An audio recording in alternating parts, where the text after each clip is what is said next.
اعوذ باللہ من الشیطان الرجیم بسم اللہ الرحمن الرحیم وَلَقَدْ بَعِثْنَا فِي كُلِّ أُمَّةٍ رَسُولًا، اور بے شک ہم نے ہر امت میں ایک رسول بھیجا۔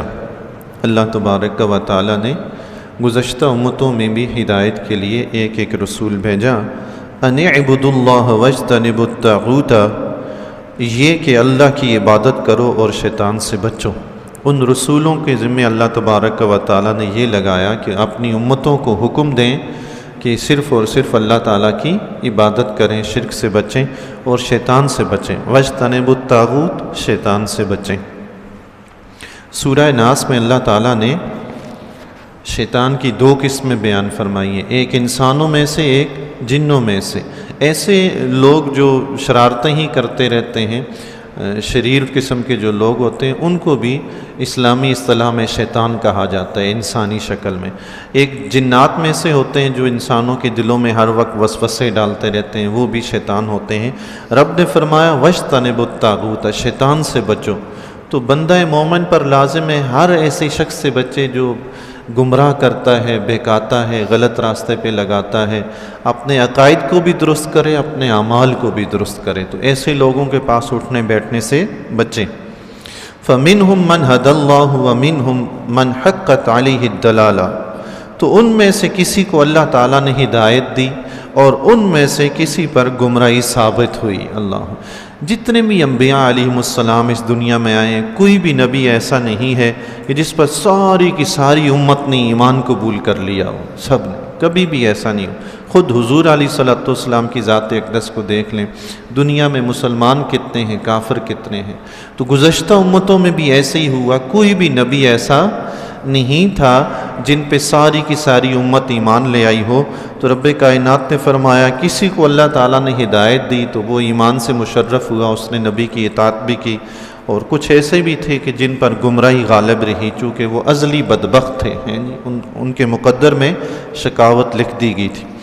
فَسِیرُوا فِی الْأَرْضِ، تو زمین میں چلو پھرو، فَانظُرُوا کَیْفَ کَانَ عَاقِبَةُ الْمُکَذِّبِینَ، تو دیکھو کہ کیسا انجام ہوا جھٹلانے والوں کا۔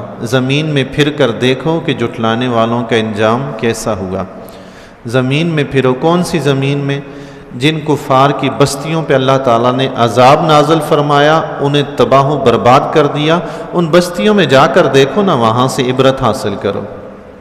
علماء کرام نے فرمایا کفار کی اجڑی ہوئی بستیوں میں بندہ عبرت حاصل کرنے کے لیے جا سکتا ہے، تو اولیاء کی بستیوں میں اللہ کی رحمت حاصل کرنے کے لیے جائے۔ یعنی اللہ ادھر رب کا قہر دیکھے، ادھر رب کی رحمت دیکھے۔ سبحان اللہ۔ وہ حدیث شریف میں آتا ہے نا کہ ایک بندہ 99 قتل کیے ہوئے تھے، تو کسی سے جا کے پوچھا میری بخشش ہوگی، اللہ توبہ قبول کرے گا؟ تو اس نے کہا نہیں۔ اس نے کہا چلیں 100 پورے کرتے ہیں۔ اس نے اس کو بھی قتل کر کے 100 پورے کر دیے۔ پھر چلا تو پوچھا توبہ قبول ہوگی؟ تو انہوں نے کہا توبہ کیوں نہیں قبول ہوگی، رب رحیم ہے۔ تو انہوں نے کہا کہ نسخہ بھی بتایا، اللہ کی بارگاہ میں توبہ بھی کرو اور وہ بستی بھی چھوڑ دو جس میں تم رہتے تھے، اولیاء کی بستی میں جاؤ۔ ہے نہیں؟ اللہ اکبر۔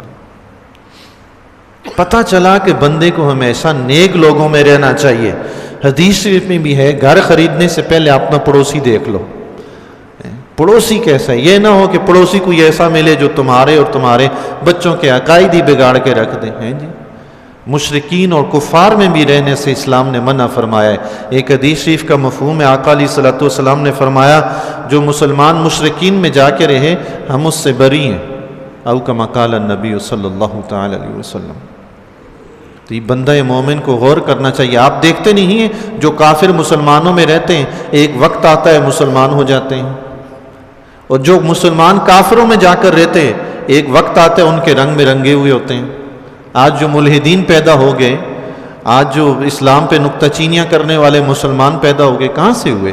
وہ کفار میں رہنے سے پیدا ہوئے۔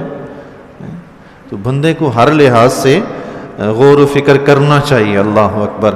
تو انہوں نے نسخہ بھی بتایا، توبہ بھی کرو، اولیاء کی بستی میں چلے جاؤ۔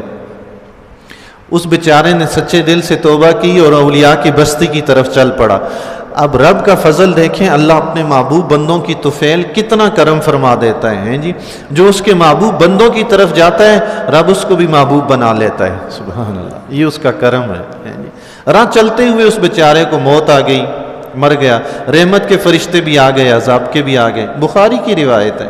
عذاب کے فرشتوں نے کہا ہم جہنم میں لے کے جائیں گے، رحمت کے فرشتوں نے کہا نہیں ہم جنت میں لے کے جائیں گے۔ تو رب کی طرف سے حکم ہوا زمین ماپو، جس طرف سے زمین کم ہو اس کو ان لوگوں میں شمار کرو۔ فرشتوں نے زمین ماپنی شروع کی، اس طرف اولیاء کی ہے، اس طرف بدکاروں کی ہے جسے وہ چھوڑ کے آ رہا تھا۔ رب نے اولیاء کی طرف والی زمین کو سکڑنے کا حکم دیا، وہ زمین سکڑ گئی، سبحان تیری قدرت۔ بندہ سچا تھا نا جی، توبہ سچی کی تو رب کا کرم بھی دیکھیں، اس طرف کی زمین سکڑ گئی، وہ اولیاء اللہ کی بستی میں شمار ہو کے جنت میں چلا گیا، سبحان اللہ، اللہ اکبر۔ زمین میں چلو پھرو دیکھو یہ کافروں کے ساتھ اللہ نے کیا کیا، ان کا انجام کیا ہوا، اس سے عبرت حاصل کرو۔ تو کافروں سے دور رہو، مسلمانوں میں رہو، اچھے لوگوں میں رہو، اچھے لوگوں میں رہنے والا اچھا بن جاتا ہے جی۔ عبرت حاصل کرنے کے لیے اللہ تعالیٰ نے تو ہمارے سامنے بہت سی چیزیں رکھی ہیں جی، روزانہ ہم جنازے پڑھتے رہتے ہیں، عبرت حاصل کریں تو ہمیں اس سے بھی حاصل کرنی چاہیے۔ آج وہ کندھے پہ ہے، آج اس کا اعلان ہو رہا ہے، کل ہمارا اعلان ہوگا جی، عبرت تو حاصل کر لینی چاہیے۔ ایک واقعہ میں نے کہانی سی پڑھی تھی سبق آموز، کہتے ہیں ایک شیر، ایک گدھا اور ایک لومڑی، ان کی آپس میں دوستی ہو گئی، تو تینوں گئے شکار کرنے کے لیے، تو تینوں نے مل کے شکار کیا۔ تو اب شیر نے کہا کہ اس کو تقسیم کرو، کون تقسیم کرے گا؟ گدھے سے کہا تم تقسیم کرو۔ گدھے نے کہا یہ آدھا بادشاہ سلامت آپ کا ہوا، آدھا میرا ہو گیا، اور جو اس کا سر ہے یہ لومڑی کا ہوا۔ بادشاہ نے کہا تم نے یہ تقسیم کی ہے؟ شیر نے، اس نے کہا جی میری یہ تقسیم ہے۔ شیر کو غصہ آیا، وہ جھپٹا، اس نے گدھے کو بھی اسی وہیں پہ مار ڈالا۔ لومڑی سے کہا تم تقسیم کرو۔ لومڑی نے کہا بادشاہ سلامت یہ آدھا آپ کے لیے ہے۔ شیر سے کہا بادشاہ سلامت یہ آدھا آپ ابھی کھائیں گے، آدھا آپ شام میں کھائیں گے، اور جو باقی بچے گا وہ کل صبح کا آپ کا ناشتہ ہے۔ تو شیر نے لومڑی سے کہا یہ سبق تم نے کہاں سے سیکھا؟ لومڑی نے کہا اس گدھے سے۔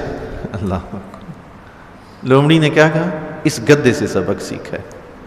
اس کی تقسیم سے مجھے احساس ہو گیا اگر میں نے ایسی تقسیم کی تو میں بھی گئی۔ عبرت کی ہر جگہ نمونے موجود ہیں، سیکھنے کی ضرورت ہے بس۔ ہم روز اپنے ہاتھوں سے اپنے مسلمان بھائیوں کو دفناتے ہیں، اٹھاتے ہیں، سب کچھ کرتے ہیں۔ اللہ تبارک و تعالی عبرت حاصل کرنے کی توفیق عطا فرمائے۔ ان تحرص علی ہداہم، اگر تم ان کی ہدایت کی حرص کرو، فإن اللہ لا یہدی من یضلہ، تو بے شک اللہ ہدایت نہیں دیتا جسے گمراہ کرے، وما لہم من ناصرین، اور ان کا کوئی مددگار نہیں ہے۔ حضور علیہ الصلوۃ والسلام باوجود اس کے کہ حضور جانتے بھی تھے کہ کئی کافر جو ازلی بدبخت ایمان نہیں لائیں گے، خود حضور علیہ الصلوۃ والسلام صحابہ کو خبر بھی دے چکے تھے کئی کے بارے میں، لیکن پھر بھی آقا علیہ الصلوۃ والسلام چونکہ اللہ تعالیٰ نے تمام جہانوں کے لیے رحمت بنا کر بھیجا ہے، تو پھر بھی آقا علیہ الصلوۃ والسلام کی خواہش تھی کہ کسی طرح سارے لوگ مسلمان ہو جائیں، ایمان قبول کر لیں، چونکہ حضور تو جانتے تھے جو آخرت کی زندگی ہے وہ ہمیشہ ہمیشہ یا تو جنت ہے یا جہنم ہے، تو آپ تو رحمت بن کر آئے تھے، اس لیے آپ کی خواہش تھی، حرص تھی کہ سارے مسلمان ہو جائیں۔ تو اللہ تعالیٰ نے فرمایا حبیب اپنے آپ کو مشقت میں نہ ڈالیں، آپ اتنی کوشش نہ کریں، بس جس کے مقدر میں ہدایت ہے اس کو ملے گی، اور جس نے گمراہ ہونا ہے جو ازلی بدبخت ہے نا وہ تو رہے گا بدبخت۔ وما لہم من ناصرین، اور ان کے لیے کوئی مددگار نہیں ہے۔ کن کے لیے جی؟ کافروں کے لیے۔ یہ کافروں کے لیے حکم ہے، کافروں کے لیے مددگار نہیں ہے۔ قرآن و حدیث میں جا بجا یہی آتا ہے کہ کافروں کے لیے مددگار نہیں ہے، مسلمانوں کے لیے اللہ کے فضل سے میدان معاشر میں بہت سے مددگار ہوں گے۔ سبحان اللہ، انبیاء بھی ہوں گے، اولیاء بھی ہوں گے، صحابہ بھی ہوں گے، تابعین بھی ہوں گے، اللہ کے سارے محبوب بندے نیک صالحین بھی ہوں گے، علماء بھی ہوں گے، صلحاء بھی ہوں گے، سبحان اللہ۔ یہ سب کل قیامت کے دن اللہ کے فضل سے اپنے مسلمان بھائیوں کی مدد فرمائیں گے اور اپنے ساتھ جنت میں لے کر جائیں گے، سبحان اللہ۔ جن کی مدد نہیں ہوگی وہ کافر ہوں گے، مسلمانوں کی مدد ہوگی تو کسی کو اس سے شبہ نہیں ہونا چاہیے، وَمَا لَهُم مِّن نَاصِرِينَ، کہ ان کا کوئی مددگار نہیں ہوگا۔ کچھ لوگ یہ آیتیں مسلمانوں پہ فٹ کرنے لگ جاتے ہیں، ان کے لیے دعا ہے کہ اللہ تعالیٰ ان کو ہدایت نصیب فرمائے۔